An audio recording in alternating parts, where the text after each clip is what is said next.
Kilari Anand Paul ఈ పేరు తెలుగు రాష్ట్రాల్లో ఒక కెమెడియన్ గాను మరీ ముఖ్యంగా పచ్చ మీడియా దృష్టిలో ఒక జోకర్గా మాత్రమే గుర్తుంటుంది.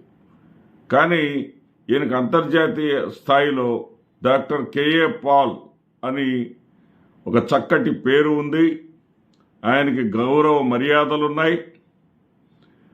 అయితే ఆయనకు దక్కినటువంటి అవకాశం ఈ రోజున అమెరికన్ కాన్సర్ట్లో ఆయన ఇచ్చినటువంటి సెనేట్లో ఆయన ఇచ్చినటువంటి ప్రసంగం భారత అమెరికా దేశాలు ఈ ప్రపంచానికి రెండు కళ్ళ లాంటివని, ప్రపంచ శాంతిని సాధించడం అనేది ఈ రెండు దేశాల మైత్రి బంధం మీదే ఆధారపడి ఉంటుందని, ఈ రెండు దేశాల మైత్రి ఈ ప్రపంచానికి ఎంతైనా అవసరమని, ప్రపంచ శాంతిని ఉద్దేశించి అమెరికన్ అసెంబ్లీలో ఆయన ప్రసంగిస్తూ ఆయన వ్యక్తపరిచినటువంటి అంశాలను మనం గమనిస్తే ఏ స్థాయిలో అతనికి అంతర్జాతీయ స్థాయిలో పేరు ఉన్నది అనేది ఒకసారి మనకు అర్థమవుతుంది. ఇది ఒక తెలుగువాడికి అమెరికా సెనేట్లో అమెరికా అసెంబ్లీలో దక్కినటువంటి గౌరవం. అదే వ్యక్తిని మన తెలుగు ప్రజలు, తెలుగు రాష్ట్రాల వాళ్ళు ఏ విధంగా ట్రీట్ చేస్తూ ఉన్నారు? అతను ఆ విధంగా ట్రీట్ చేయటానికి కారణం ఎవరు? ఒక మీడియా, ఒక వర్గం మీడియా ప్రత్యేకించి వాళ్ళు ఏ విధమైన ముద్ర వేశారు అతని మీద? అతను ఎప్పుడైతే చంద్రబాబు నాయుడు గారికి సహకరించాడో, జగన్మోహన్ రెడ్డి గారిని 2014 ఎన్నికల్లో ఓడించటం కోసం జగన్మోహన్ రెడ్డి గారి పార్టీ రంగులతో కూడినటువంటి జెండాని, అదేవిధంగా జగన్మోహన్ రెడ్డి గారి పార్టీలో ఉన్నటువంటి పోటీ చేసేటటువంటి వ్యక్తుల పేర్లతో సమానంగా ఉండేటటువంటి పేర్లను ఎంచుకొని వాళ్లే టిక్కెట్లు ఇచ్చి వాళ్లే నిలబెట్టారు అని ఆయనే చెప్పాడు. నేను ఎన్నికల్లో పోటీ చేసింది చంద్రబాబు నాయుడు గారి ఆదేశాల మేరకు జగన్మోహన్ రెడ్డి గారిని ఓడించటం కోసం అని. మరి అప్పుడు మాత్రం కేఏ పాల్ని డాక్టర్ కేఏ పాల్ గానే చూయించింది పచ్చ మీడియా మొత్తం. ఆ తర్వాత అధికారంలోకి వచ్చిన తర్వాత కేఏ పాల్ అప్పటి చంద్రబాబు నాయుడు గారి ప్రభుత్వం, బీజేపీ, జనసేన అప్పుడు కూడా కలిసే ఉన్నాయి. ఆ ప్రభుత్వం చేస్తున్నటువంటి అవకతవకల మీద ఎప్పుడైతే గళం విప్పటం మొదలుపెట్టాడో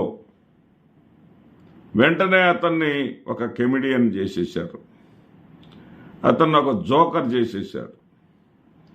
అసలు ఈ స్థాయిలో, ప్రపంచ స్థాయిలో ఒక తెలుగువాడు పేరు తెచ్చుకోవటం అనే దాని వెనకాల ఎంత కృషి ఉంటుంది? అతను ఎటువంటి సేవా కార్యక్రమాలు చేస్తున్నాడు? అతను ఎలాంటి సమాజానికి సేవలు అందిస్తున్నాడు?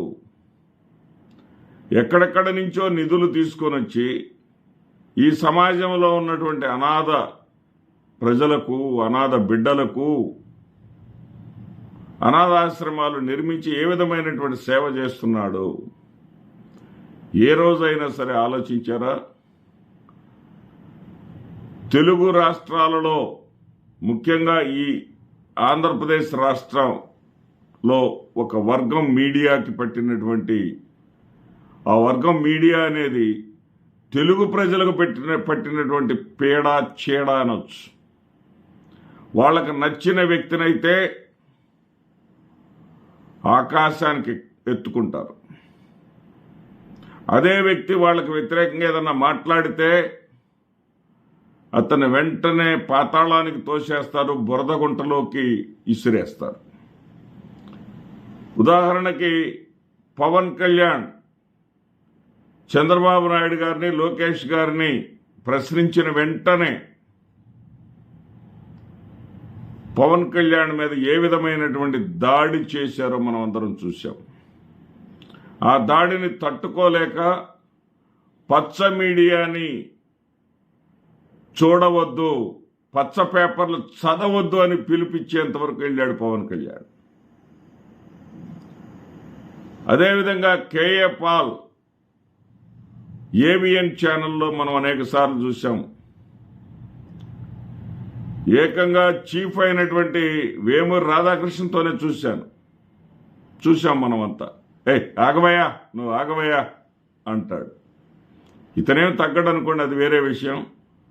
నేను ఆగేదేంటి, నువ్వు చెప్పినట్టు నేను చెప్పాలా అని చెప్పేసి ఏనంటాడు అనుకోండి.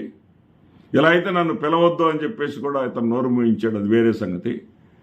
కానీ వాళ్ళ దృష్టిలో వాళ్ళ చంద్రబాబు నాయుడు గారికి అనుకూలంగా ఉన్నంత వరకే ఎవరైనా మనిషి కింద లెక్కలోకి వస్తాడు. అనుకూలంగా మాట్లాడితే అర్భకుడు కూడా అపర మేధావి అయిపోతాడు. వ్యతిరేకంగా మాట్లాడితే నిజమైన మేధావి కూడా అల్పుడైపోతాడు. తస్మాత్ జాగ్రత్త. ప్రతి వ్యక్తిని కూడా గౌరవించుకోవాల్సినటువంటి అవసరం ఉంది మనకి.